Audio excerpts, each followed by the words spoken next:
Hi everyone, this is Sean with the MassSupport Network, here with your Massachusetts Weekly Public Health Report for Friday, December 18th, 2020. So while last week in general, it seems we've kind of plateaued, there's still a lot of spread around and a lot more active cases right now. Last week, we had an estimate of 63,000 active cases. This week, there are 76,000. So while new testing is plateauing, we still have a lot circulating and potential to really take off even further. Last week, there were 12,000 people under quarantine or undergoing monitoring. As of this week, there are 19,000.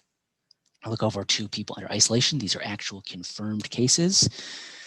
There are currently as of last week, there were 61,000 people under isolation, and this week we've jumped that up to 74,000. So as you can see, the active case estimates earlier are a fairly conservative estimate. Looking at the demographics, on the left we have the age breakdown of the people who have been infected recently. So you can see, and on the right there is the left is last week, the right is this week. As you can see, there are significant upticks across the board, most notably in that 20 to 29 year demographic, which is still the highest demographic for infections. As a percentage of the whole, though, things more or less stayed even, with perhaps some slight increases in some of the higher ones there. This chart, of course, shows the age breakdown with the youngest on the bottom and the oldest on the top. But the average age for new cases has stayed steady at 39, though the average age of total cases has actually come down slightly to 67 years old for the average hospitalization. And the average age of deaths dropped from 82 to 81 in the last 2 weeks. Looking at how our hospitals are doing, we are still seeing steady upticks here with 270 almost new hospitalizations, or additional, I should say, because of course people are discharging all the time. Almost 80 new people in ICUs and nearly 40 additional people on ventilators across the state. Now, it's important to recognize that this is just COVID numbers. There are still plenty of people in hospitals for other reasons. So when we actually look at how the hospitals are doing in terms of capacity, this shows the number of the percentages of non-ICU beds, regular hospital beds, taken up right now across the state and broken down by region. So as you can see, on average, we have about 15% of our hospital beds available. So that's not great. We'd like to get that back down again. In terms of ICU beds, we have a bit more, but of course there are much fewer ICU beds to begin with. And some regions in particular are particularly tight on there, such as the Northeast, which is in general the smallest region for hospital bed availability.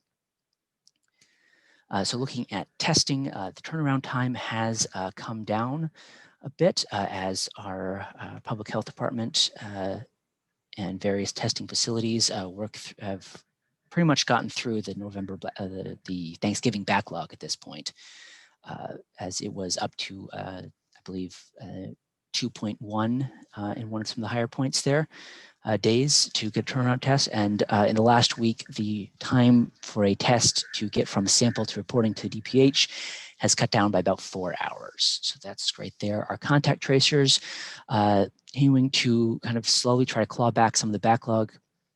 See here, they're still falling a bit behind just on the sheer number of cases that are coming through here. So the top one is the total contact tracing numbers from the entire pandemic as of last week, and below is this week. Of course, all these numbers are a bit delayed in reporting here, so they're not up to the minute, but a couple of days behind. And the bottom shows the last 2 weeks. So as you can see, a slight increase from last week to this week is making up for some lost time there. But overall, just because of the sheer number of cases that are coming in, they can do a higher percentage of the case outreach and a higher number within the first day, and even reach more people. But at the same time, given the number of new cases that are coming in, they can still have more cases not being gotten to in that first 24-hour period. So looking at the state as a whole, numbers are just shooting up almost everywhere. The average daily incidence rate as of last week was about 50 new cases per 100,000 people per day over the last 2 weeks. And now it's 65. That's a huge jump there. And across the state, we have a lot of upticks there. The only place that trended downwards was, I believe, Berkshire County dropped down a little bit, but we have some just skyrocketing numbers. So Dukes and Nantucket hit almost 100 there. Of course, that's a very small region, so a few cases can make that really skyrocket. But at the same time, Essex County is even higher, and that is not by any stretch of the imagination a low population county. Looking at percent positivity, this is where we stood last week with average percent positivity for the state of 5.25%. And this week, it has gotten up even higher there to 6.02. That's a significant jump in terms of that. You can see the regions where that's getting the highest percent positivity there. Bristol County there, you can see in the south, has a percent positivity overall of 10%, which is just an astonishing number. That's huge. You know, once it gets over 5% in general, that's considered just widespread there, which is a clinical term, of course. But here's where we stand as a county. Remember, the dark blue line is the county average, but the orange line is what happens when we take out the testing we're doing at colleges and universities, of course, screening testing and less likely to get positive results overall. So we're actually more like looking at something in the high 7s and low 8s. Speaking of colleges and universities, the testing there, this is, you can see how much of the testing is going to that. It's a bit smaller than it was before, as some colleges have not come back after Thanksgiving. They just ended their semester there. But still, the portion of tests that come back positive from colleges is still much lower than it is for the rest of the state, especially given the amount of testing that's going into colleges and universities. However, the amount of positives come back were more or less the same this week than last week, with a roughly even amount of testing. So there's things holding steady there at the moment.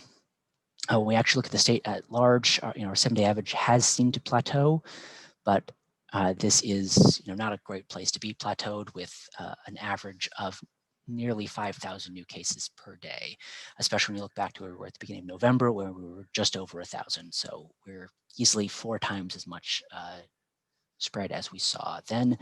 Here's another way to look at that. This is a chart of the daily incidence rate per 100,000. This is what we look at on the back on the map there. This is how things stood the last public health report before Thanksgiving. So the important thing to look at here is the scale along the side, where we top out at about 45 in Dukes and Nantucket, where they were, of course, the small population led to a higher incidence rate. And then Essex and Bristol and Hampden were all very high there on the incidence rate. That's where we stood just about a month ago. So here's where we stand now.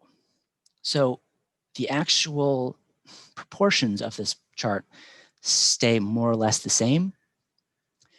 But as you see here, we now go up to about 100. So as you can see how much, it's still a lot of the same places, but the scale is just skyrocketed there.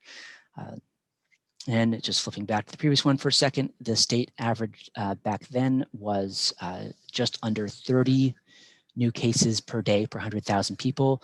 And as we looked in the graph before, it was 65 as of this week. So it's huge numbers there.